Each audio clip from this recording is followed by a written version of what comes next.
Muzirikare wafadisi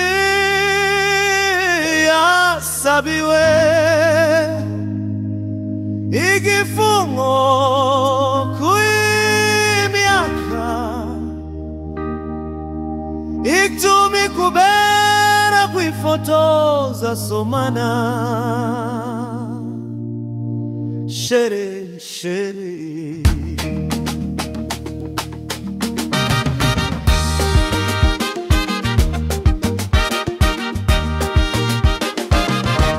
sharing button Twitter, sharing button message, sharing button email, sharing button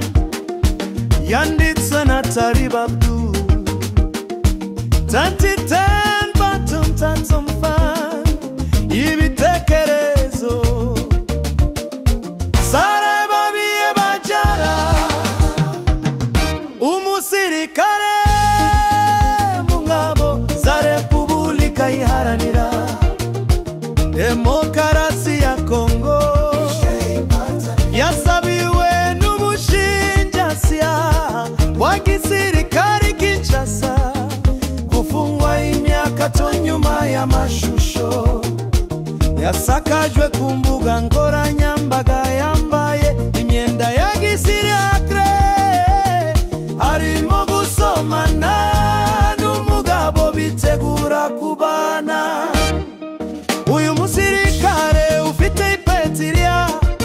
warrant officer yatawe muri yombi mu cyumweru gishize ashinjwa imyitwarire imifatire inyuranyije n'amahame ngengamitwarire y'igisirikare cy'icyo gihugu. Sarebabi wari ufite ubukwe kuwa gatanu w'iki cyumweru ubwo kuriyo wa kabiri tariki tintishi cy'Ukwakira yagezwaga imbere y'urukiko yavuze ko amashusho yafatiwe muri studio yi Kinshasa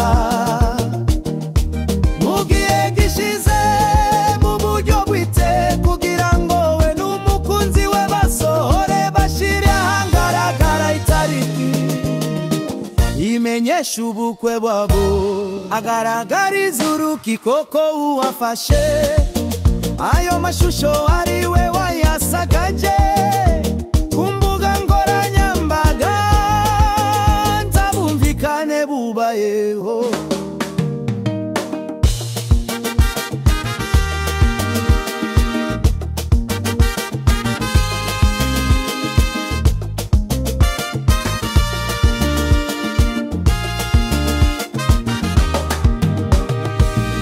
Sharababi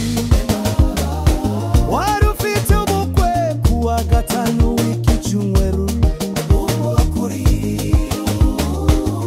wa kabiri tariki tintishi cy'Ukwakira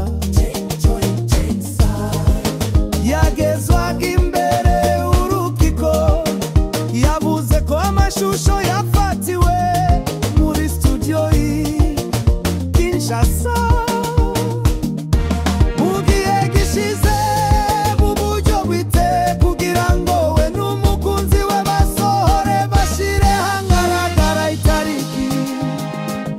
imenyesha ubukwe bwabo